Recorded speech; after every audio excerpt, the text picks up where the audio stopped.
What's happening, everybody? Today we have somebody so special I want you to meet. Her name is Natalie Hodson. She was able to make over $1 million in less than 4 months. She's going to cover a topic that I think is super valuable for you. We're going to talk about shame versus vulnerability and how Super Mario Kart can help you get ahead. Welcome to Digital Genius Radio, the #1 podcast focused on guiding you to becoming a certified digital genius. We believe you can have it all by mastering social media paid advertising. We spent the last 3 years studying the most brilliant marketers today and applying their techniques. We've broken free of the 9-to-5 and successfully built a 7-figure online certification platform. From working with hundreds of clients, we found that most are overwhelmed or scared to actually dive into paid advertising. And this podcast is here to give you the cheat codes so you can flourish with your social media channels.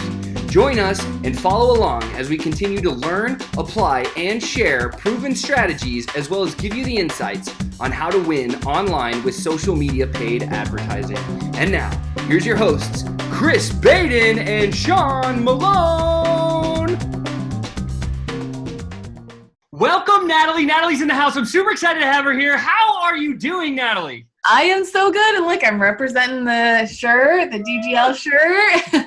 By the way, this is like one of the most comfortable shirts I own. I don't know where you guys found this style, but it's super flattering on my arms. It's super, I have a long torso. It fits in all the right places. I wear it all the time. Well, you could thank our swag department because they spend an inordinate amount of time making sure that they pick the best clothing specifically for women, right? Because women are picky. So that's awesome. So yes, Natalie, I am so excited to have you here tonight, guys. Natalie's here with us. She's one of our dearest friends. We met her through the inner circle of ClickFunnels. Check this out. She's the oldest of 10 kids. That's crazy to even think about in itself. She clawed her way through high school, paid for her own college by working multiple 2, 3, 4 jobs, I think. And she's that gal friend that's good at everything. You know, the one that, hunting, she's good at camping, she's good at shooting bows and arrows. And she wins a sturgeon fishing contest. Natalie, what is a sturgeon? Tell everybody, because if you don't know, you don't know. So a sturgeon, it's a giant fish that it looks like it belongs in the ocean, and they're prehistoric. In fact, they were around during dinosaur ages, and the eggs of sturgeon are caviar, and the meat apparently. So in Idaho, they're endangered, so we're not allowed to actually keep them. They're catch and release only. But from everybody I've heard, sturgeon, the meat of a sturgeon tastes, it's like the consistency of a steak almost, and it's so good. But I haven't had one yet. But yeah, you haven't had a sturgeon steak. I haven't either. We should do that together. That'd be fun.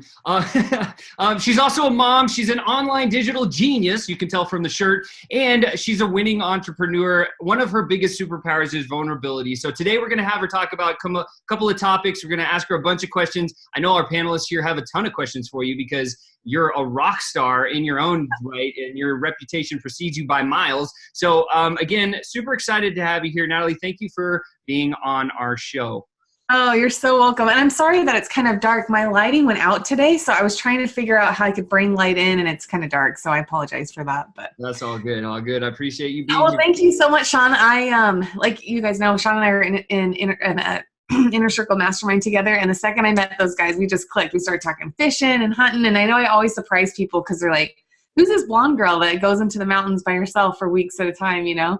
And for me, the mountains is I'm an extroverted introvert, so I love being around people, but I recharge by being alone, and to me, being in nature is just my favorite place, you know? So when I get really stressed out with work and with launches, usually the week before a launch, I go dark a little bit, and I might take a trip into the mountains, and then I definitely allow myself time after a big event to take time for myself. But yeah, thank you so much. So a little bit about my backstory is 3 years ago, I'd gone through a divorce, and I have 2 little kids. And it was during that time in my life where I was actually financially broke. I remember I had 3 months of rent left in my checking account.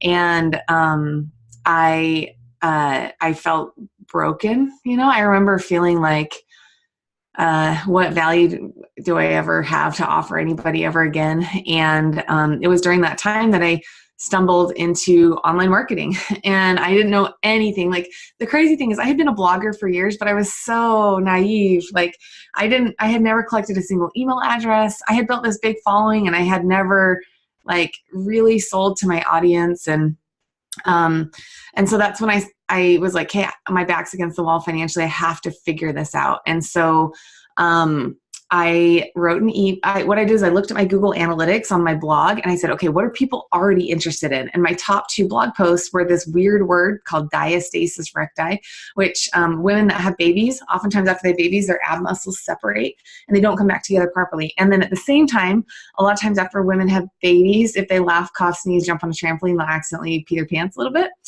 And this had happened to me. I had a company I had owned called Dollar Workout Club, and we had filmed a workout where I was in gray shorts. The entire thing was jumping exercises. And I literally, at the end, I was like trying to say goodbye, and I was trying to like concoct my body in these weird ways so you couldn't see that my butt had this big old like gray spot on it. And I was like, bye. And then we cut, and like the B-roll, everybody's like, oh my gosh, you beat your pants. And like, I literally want to take that video and burn it and like never let anybody see it. And so what happened during that time, I was like, hey, I have to figure this out. I knew I had that B-roll footage, and I thought, I knew I had traffic coming to this topic, and I thought, oh, like this. So the other thing is that this issue can be improved. Nobody talks about it, even though it's super common. If you do these certain exercises or kind of weird exercises, you can completely fix the peeing your pants stuff.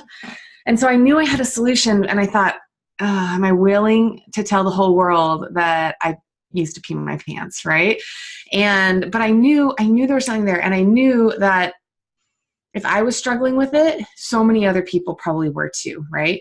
And so I partnered with an old friend from college who had just gotten her PhD in this area. We wrote an ebook, and the crazy part about it is I remember it was exactly 2 years ago, almost to this day. I reached out to her on Thanksgiving to like talk about writing it. We started writing it the day after Christmas. We launched it January 31st. It was like a month.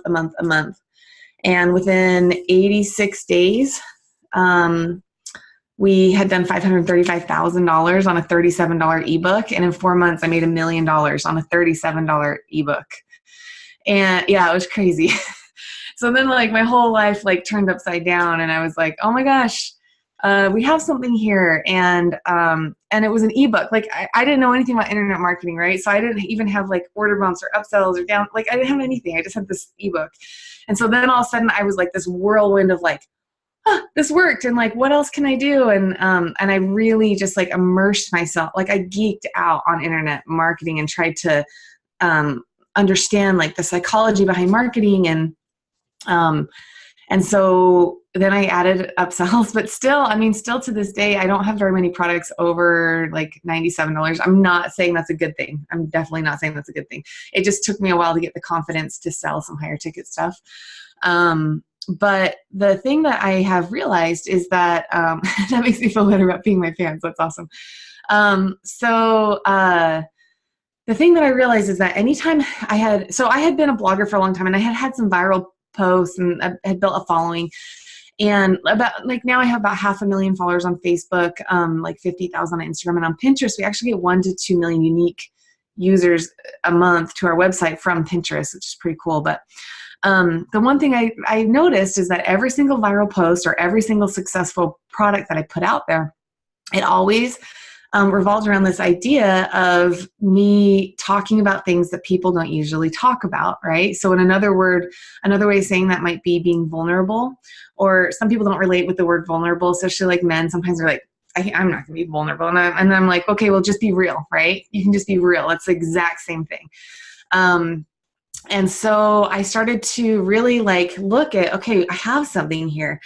And in fact, and I can talk a lot about vulnerability, and I spoke at Funnel Hacking Live last year on this topic. And the interesting thing about, but lately I've been really digging deep into the science of shame and vulnerability and the role that they play with each other. And that's kind of one of the things I want to talk to you guys about in a second. And so, but the thing about vulnerability, right, is that if you're willing to be vulnerable with your audience now, well, the first thing is that it's like a magnet, right? People are attracted to vulnerability.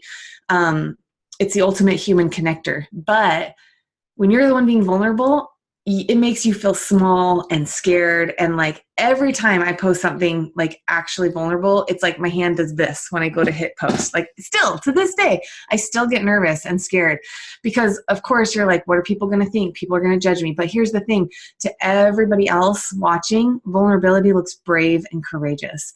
And in sales, it's really interesting because what happens is that it lowers that barrier of trust. And so people all of a sudden they're like, whoa, like, she's talking about things that I think in my head, but I've never actually said to anybody. She gets me. And so then what happens is all of a sudden when they start to trust you and love you, and when they trust you, people who trust you will buy from you, right? And so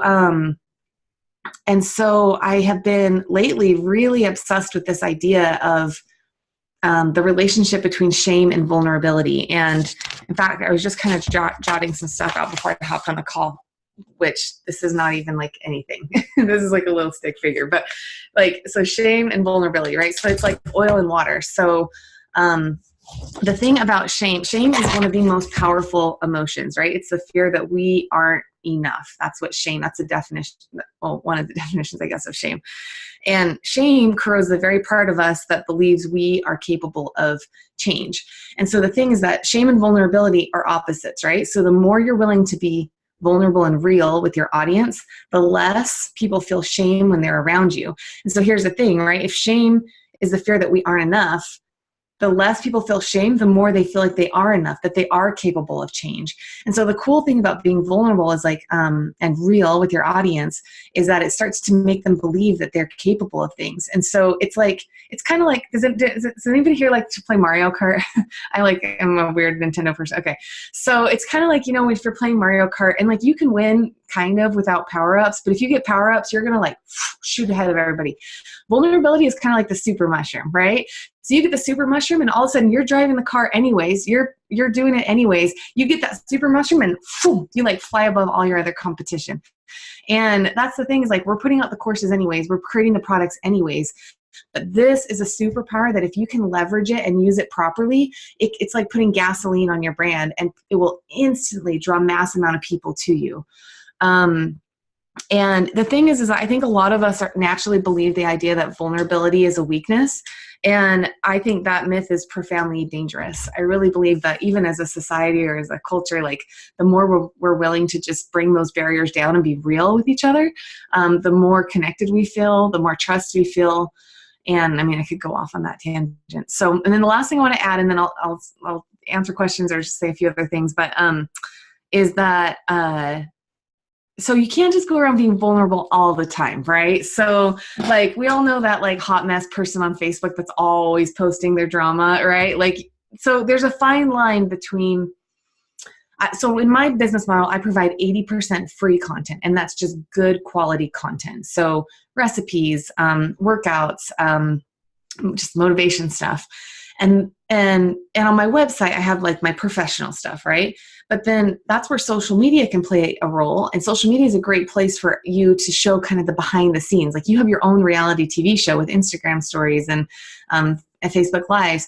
And that's where you can tease in the vulnerability stuff and every now and then sprinkle in a post. Because if you're always talking about like super vulnerable stuff, it kind of can backfire on you. And so that's why I strategically sprinkle it in. And this is my little ninja trick, is that sometimes what I'll do is right before a launch or right before a course, I'll do a couple more vulnerable posts, because what it does is it increases the engagement on your posts. And so Facebook and Instagram show your posts to more people when you promote your product. Because oftentimes if I'm doing a salesy post, it's kind of like crickets. So what I'll do is I'll do vulnerable posts. So it gets the engagement up. And then when I do more of a salesy post, Facebook is like, oh, people are liking her content, I'm going to show this also, not knowing that it's more of a promotion topic. And that works really well for getting engagement on and more eyeballs on like your stats and stuff like that.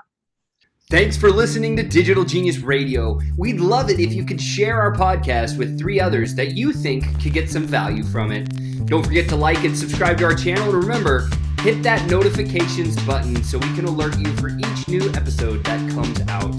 You're on your way. You've gained knowledge and you've gotten smarter. You're becoming a certified digital genius. To continue on the right path, go to challenge.digitalgeniusradio.com and prove you have have what it takes. Again, that's challenge.digitalgeniusradio.com. Enter your name and email and get started becoming a master of your own destiny.